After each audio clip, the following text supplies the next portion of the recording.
യൂതിത്തിന്റെ പുസ്തകം അധ്യായം 7. ബത്തൂലിയ ഉപരോധിക്കുന്നു.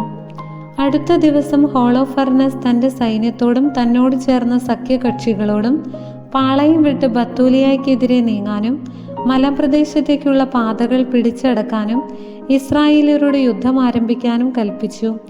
അവരുടെ പോരാളികൾ അന്നു തന്നെ പാളയം വിട്ടു മുന്നേറി. 1,70,000 കാലാളും 12,000 കുതിരപ്പടയും കൂടാതെ സാധന സാമഗ്രികൾ വഹിക്കുന്ന ഭടന്മാരുടെ ഒരു വലിയ സമൂഹവും അടങ്ങിയതായിരുന്നു ആ സൈന്യം. ബത്തൂലിയയ്ക്കു സമീപം താഴ്വരയിൽ അരുവിയുടെ കരയിൽ അവർ പാളയമടിച്ചു. സൈന്യം ദോദാനിൽ ബാൽബയും വരെ വീതിയിലും ബത്തൂലിയ മുതൽ എസ്ദ്രായോലോണിന് അഭിമുഖമായുള്ള ക്യാമോൺ വരെ നീളത്തിലും വ്യാപിച്ചു. ആ വമ്പിച്ച സൈന്യത്തെ കണ്ട് ഇസ്രായേല്യർ ഭയവിഹ്വലരായി പരസ്പരം പറഞ്ഞു, ഇവർ നമ്മുടെ നാട് മുഴുവൻ വിഴുങ്ങിക്കളയും. ഇവരുടെ ഭാരം താങ്ങാൻ പോരുന്ന ശക്തി മലകൾക്കോ താഴ്വരകൾക്കോ കുന്നുകൾക്കോ ഇല്ല. പിന്നീട് ഓരോരുത്തരും തങ്ങളുടെ ആയുധങ്ങളും എടുത്ത് ഗോപുരങ്ങളിൽ ആഴികൂട്ടി രാത്രി മുഴുവൻ കാവൽ നിന്നു.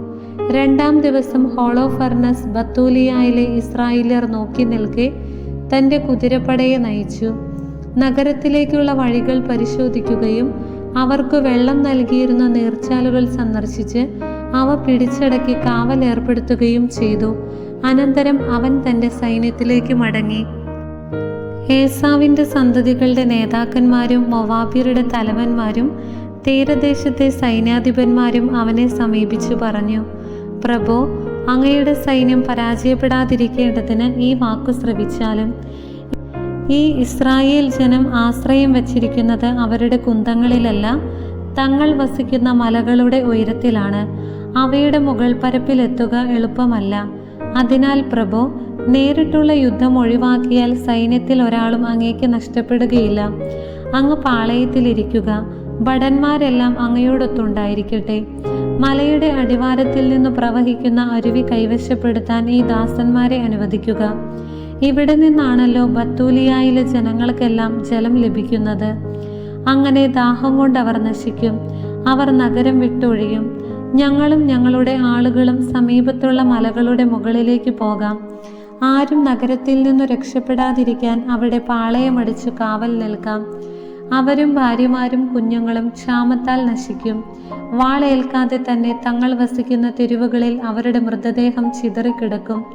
അങ്ങനെ അങ്ങേക്ക് അവരോട് കഠിനമായി പ്രതികാരം ചെയ്യാം. കാരണം അവർ അങ്ങയെ എതിർത്തു, സമാധാനത്തോടെ അങ്ങയെ സ്വീകരിച്ചില്ല.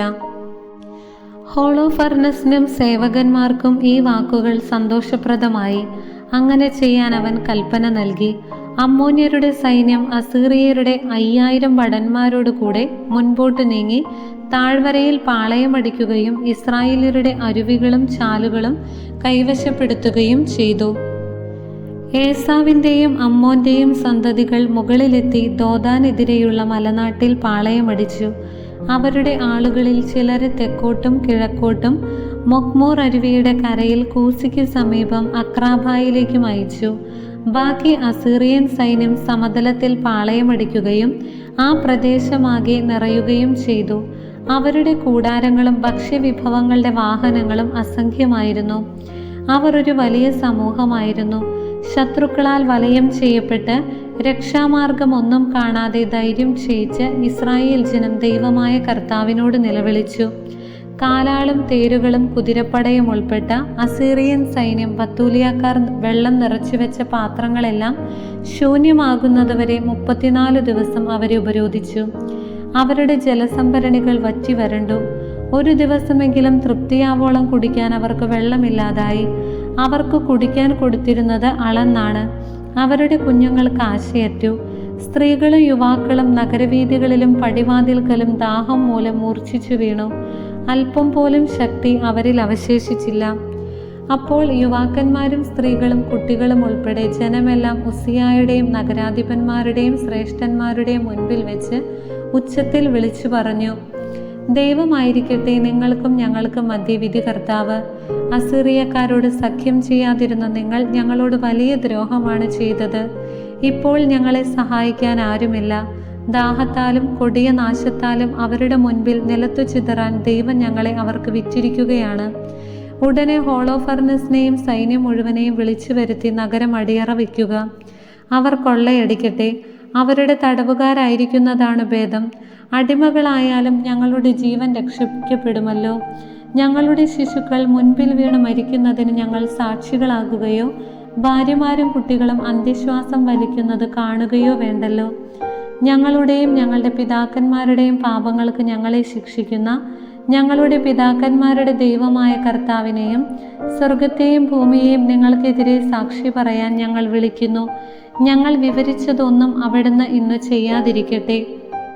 സദസ്സിലാകെ വലിയ വിലാപം ഉയർന്നു. അവർ ദൈവമായ കർത്താവിനോട് ഉച്ചത്തിൽ നിലവിളിച്ചു. ഉസിയ അവരോട് പറഞ്ഞു, എൻ്റെ സഹോദരന്മാരെ, ധൈര്യമായിരിക്കുവിൻ. 5 ദിവസം കൂടി പിടിച്ചു നിൽക്കാം. അതിനു മുൻപ് നമ്മുടെ ദൈവമായ കർത്താവ് അവിടുത്തെ കൃപ വീണ്ടും നമ്മുടെ മേൽ ചൊരിയും. അവിടുന്ന് നമ്മെ നിശേഷം കൈവിടുകയില്ല. എന്നാൽ ഈ ദിനങ്ങൾ ഒരു സഹായവും ലഭിക്കാതെ കടന്നുപോയാൽ ഞാൻ നിങ്ങൾ പറയുന്നത് പോലെ ചെയ്യാം. അനന്തരം അവൻ ജനത്തെ അവരവരുടെ സ്ഥാനത്തേക്ക് അയക്കുകയും അവർ നഗരത്തിൻ്റെ മതിലുകളിലും ഗോപുരങ്ങളിലും കയറി സ്ഥാനം ഉറപ്പിക്കുകയും ചെയ്തു. അവൻ സ്ത്രീകളെയും കുട്ടികളെയും വീട്ടിലേക്ക് അയച്ചു. നഗരമാകെ നൈരാശ്യത്തിലാണ്ടു. അധ്യായം 8. യൂദിത്ത്. അക്കാലത്ത് യൂദിത്ത് ഈ കാര്യങ്ങൾ കേട്ടു. മെറാറിയുടെ മകളായിരുന്നു അവൾ. മെറാറിയുടെ പൂർവികർ തലമുറക്രമത്തിൽ ഓക്സ്, ജോസഫ്, ഒസിയേൽ, എൽക്കിയ, അനനിയാസ്, ഗിദയോൻ, റഫായിം, അഹിത്തൂബ്, ഏലിയ, ഹിൽക്കിയ, എലിയാബ്, നഥനായേൽ, സലാമിയേൽ, സരസദായ്, ഇസ്രായേൽ. യൂദിത്തിന്റെ ഭർത്താവ് മനാസെ അവളുടെ കുടുംബത്തിലും ഗോത്രത്തിലും പെട്ടവനായിരുന്നു.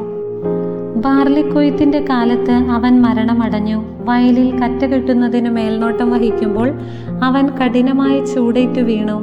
ശയ്യാവലംബിയായ അവൻ സ്വനഗരമായ ബത്തൂലിയായിൽ വെച്ച് മരണമടഞ്ഞു. അവർ അവനെ ദോദാനും ബാലാമോനും മധ്യേയുള്ള വയലിൽ പിതാക്കന്മാരോട് കൂടെ സംസ്കരിച്ചു. വിധവയായി തീർന്ന യൂദിത്ത് 3 കൊല്ലവും 4 മാസവും വീട്ടിൽ താമസിച്ചു. അവൾ പുരമുകളിൽ ഒരു കൂടാരം നിർമ്മിച്ചു. അരയിൽ ചാക്കു ചുറ്റുകയും വൈദവ്യ വസ്ത്രങ്ങൾ ധരിക്കുകയും ചെയ്തു. വിധവയായതിനു ശേഷം സാപത്തിന്റെ തലേനാളും സാപത്തും അമാവാസിയുടെ തലേനാളും അമാവാസിയും ഉത്സവ ദിനങ്ങളും ഇസ്രായേൽ ജനത്തിന്റെ ആഹ്ലാദ ദിനങ്ങളും ഒഴികെ മറ്റെല്ലാ ദിവസവും അവൾ ഉപവാസമനുഷ്ഠിച്ചു. അവൾ സുന്ദരിയും ആകർഷകമായ മുഖശോഭയുള്ളവളുമായിരുന്നു. ഭർത്താവായ മനാസയുടെ വകയായി അവൾക്ക് സ്വർണവും വെള്ളിയും ദാസീദാസന്മാരും കന്നുകാലികളും വയലുകളും ലഭിച്ചു. അവൾ ഈ സമ്പത്ത് പരിപാലിച്ചു പോന്നു. ദൈവത്തോട് അതീവ ഭക്തിയുണ്ടായിരുന്ന അവളെ ആരും ദുഷിച്ചില്ല. യൂദിത്ത് ഇസ്രായേലിയർക്ക് ധൈര്യം പകരുന്നു. ജലക്ഷാമം കൊണ്ട് തളർന്ന ജനം ഭരണാധികാരിയുടെ മേൽ ചൊരിഞ്ഞ നീചമായ വാക്കുകളും 5 ദിവസം കഴിഞ്ഞ് നഗരം അസിറിയാക്കി അടിയറ വയ്ക്കാമെന്ന് ഉസിയ അവരോട് ആണയിട്ട് പറഞ്ഞതും യൂദിത്ത് കേട്ടു. അവൾ തൻ്റെ വസ്തുവകകളുടെ മേൽനോട്ടം വഹിച്ചിരുന്ന ദാസിയെ അയച്ച് നഗരശ്രേഷ്ഠന്മാരായ കാബ്രിസിനെയും കാർമിസിനെയും വിളിപ്പിച്ചു.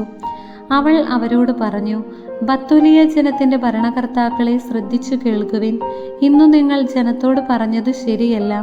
നിർദ്ദിഷ്ട കാലാവധിക്കുള്ളിൽ കർത്താവ് തിരിഞ്ഞു നമ്മെ സഹായിക്കാത്ത പക്ഷം നഗരം ശത്രുക്കൾക്ക് അടിയറ വെച്ചുകൊള്ളാമെന്ന് നിങ്ങൾ ദൈവത്തെയും നിങ്ങളെയും സാക്ഷിയാക്കി ആണയിട്ട് വാഗ്ദാനം ചെയ്തു. ഇന്നു ദൈവത്തെ പരീക്ഷിക്കുകയും മനുഷ്യരുടെ മുൻപിൽ ദൈവത്തിന്റെ സ്ഥാനത്ത് നിങ്ങളെ തന്നെ പ്രതിഷ്ഠിക്കുകയും ചെയ്തിരിക്കുന്ന നിങ്ങൾ ആരാണ്? സർവശക്തനായ കർത്താവിനെ നിങ്ങൾ പരീക്ഷിക്കുന്നു, എന്നാൽ നിങ്ങൾ ഒരിക്കലും ഒന്നും ഗ്രഹിക്കുകയില്ല. മനുഷ്യഹൃദയങ്ങളുടെ ഉള്ളറയിൽ പ്രവേശിച്ച് അവൻ ചിന്തിക്കുന്നത് എന്തെന്ന് കണ്ടുപിടിക്കാൻ നിങ്ങൾക്കാവില്ല. ഇവയെല്ലാം ഉണ്ടാക്കിയ ദൈവത്തെ പരീക്ഷിക്കാമെന്നും അവിടുത്തെ മനസ്സ് കാണുകയും ചിന്ത മനസ്സിലാക്കുകയും ചെയ്യാമെന്നും വിചാരിക്കാൻ നിങ്ങൾക്ക് എങ്ങനെ കഴിയും? എൻ്റെ സഹോദരന്മാരെ, പാടില്ല. നമ്മുടെ ദൈവമായ കർത്താവിനെ പ്രകോപിപ്പിക്കരുത്.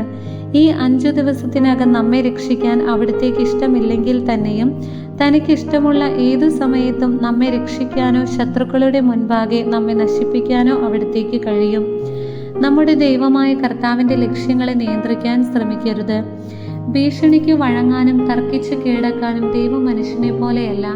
അതിനാൽ അവിടുത്തെ രക്ഷയ്ക്കായി നാം കാത്തിരിക്കുമ്പോൾ നമുക്ക് അവിടുത്തെ വിളിച്ച് സഹായം അപേക്ഷിക്കാം. അവിടുന്ന് പ്രസാദിക്കുന്നെങ്കിൽ നമ്മുടെ സ്വരം ശ്രവിക്കും. പണ്ടത്തെ പോലെ കരനിർമ്മിതമായ ദേവന്മാരെ ആരാധിച്ചൊരു ഗോത്രമോ കുടുംബമോ ജനതയോ നഗരമോ നമ്മുടെ തലമുറയിലോ ഇക്കാലത്തോ ഉണ്ടായിട്ടില്ല. നമ്മുടെ പിതാക്കന്മാർ വാളിനിരയായതും കവർച്ച ചെയ്യപ്പെട്ടതും ശത്രുക്കളുടെ മുൻപിൽ ഭീകരമായ കഷ്ടതകൾ അനുഭവിച്ചതും അങ്ങനെ പ്രവർത്തിച്ചതിനാലാണ്. എന്നാൽ നാം അവിടുത്തെ അല്ലാതെ മറ്റൊരു ദൈവത്തെ അറിയുന്നില്ല. അതിനാൽ അവിടുന്ന് നമ്മെയോ നമ്മുടെ രാജ്യത്തെയോ അവജ്ഞയോടെ വീക്ഷിക്കുകയില്ലെന്ന് നാം പ്രത്യാശിക്കുന്നു. നാം പിടിക്കപ്പെട്ടാൽ യൂദാ മുഴുവൻ പിടിക്കപ്പെടുകയും നമ്മുടെ വിശുദ്ധ മന്ദിരം കൊള്ളയടിക്കപ്പെടുകയും ചെയ്യും. അത് അശുദ്ധമാക്കിയതിൻ്റെ ശിക്ഷ അവിടുന്ന് നമ്മുടെ മേൽ ചുമത്തും. വിജാതീയരുടെ ഇടയിൽ നാം അടിമകളായി കഴിയുമ്പോൾ നമ്മുടെ സഹോദരന്മാർ കൊല്ലപ്പെട്ടതിൻ്റെയും നമ്മുടെ നാടിൻ്റെ അടിമത്തത്തിൻ്റെയും നമ്മുടെ പൈതൃക അവകാശം നഷ്ടപ്പെട്ടതിൻ്റെയും ഉത്തരവാദിത്തം നമ്മുടെ ശിരസിൽ പതിക്കും. നമ്മെ കീഴടക്കുന്നവരുടെ ദൃഷ്ടിയിൽ നമ്മൾ നിന്ദിതരും പരിഹാസ്യരുമാകും. അടിമത്തം നമുക്ക് ഗുണകരമാവുകയില്ല.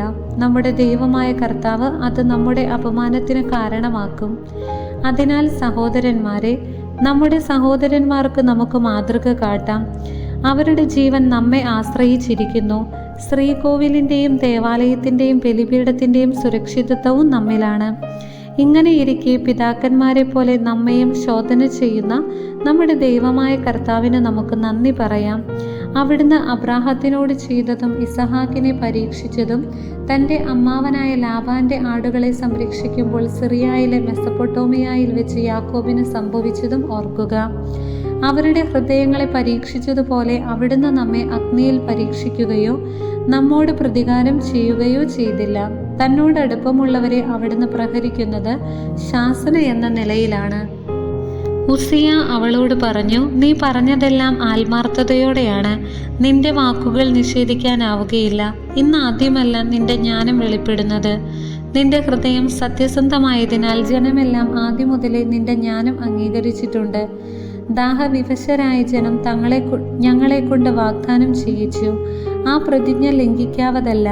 നീ ഭക്തയാകിയാൽ ഞങ്ങൾക്ക് വേണ്ടി പ്രാർത്ഥിക്കുക. കർത്താവ് മഴ പെയ്യിച്ച് നമ്മുടെ ജലസംഭരണികൾ നിറയ്ക്കും. നമ്മൾ തളർന്നു വീഴുകയില്ല. യൂദിത്ത് അവരോട് പറഞ്ഞു, ശ്രദ്ധിക്കുവിൻ. നമ്മുടെ ഭാവി തലമുറകളിലെല്ലാം അറിയപ്പെടുന്ന ഒരു പ്രവൃത്തി ഞാൻ ചെയ്യാൻ പോകുന്നു. ഇന്ന് രാത്രി നിങ്ങൾ നഗര കവാടത്തിങ്കൽ നിൽക്കുവിൻ. ഞാൻ എൻ്റെ ദാസിയുമായി പുറത്തേക്ക് പോകും. നഗരം ശത്രുക്കൾക്ക് വിട്ടുകൊടുക്കാമെന്ന് ജനത്തോട് നിങ്ങൾ വാഗ്ദാനം ചെയ്ത ആ ദിവസങ്ങൾക്കുള്ളിൽ കർത്താവ് എൻ്റെ കൈകൊണ്ട് ഇസ്രായേലിനെ രക്ഷിക്കും. എൻ്റെ പദ്ധതി എന്തെന്നറിയാൻ ശ്രമിക്കരുത്. ഞാൻ ചെയ്യാൻ ഉദ്ദേശിക്കുന്നത് ചെയ്തു കഴിയുന്നതുവരെ ഞാൻ നിങ്ങളോട് പറയുകയില്ല. ഉസിയായും ഭരണാധിപന്മാരും അവളോട് പറഞ്ഞു, സമാധാനത്തോടെ പോവുക. നമ്മുടെ ശത്രുക്കളോട് പ്രതികാരം ചെയ്യാൻ ദൈവമായ കർത്താവ് നിനക്ക് മുൻപേ പോകട്ടെ. അവർ കൂടാരത്തിൽ നിന്ന് പോയി സ്വസ്ഥാനങ്ങളിൽ നിന്നു. ദൈവമായ കർത്താവിന് സ്തുതി.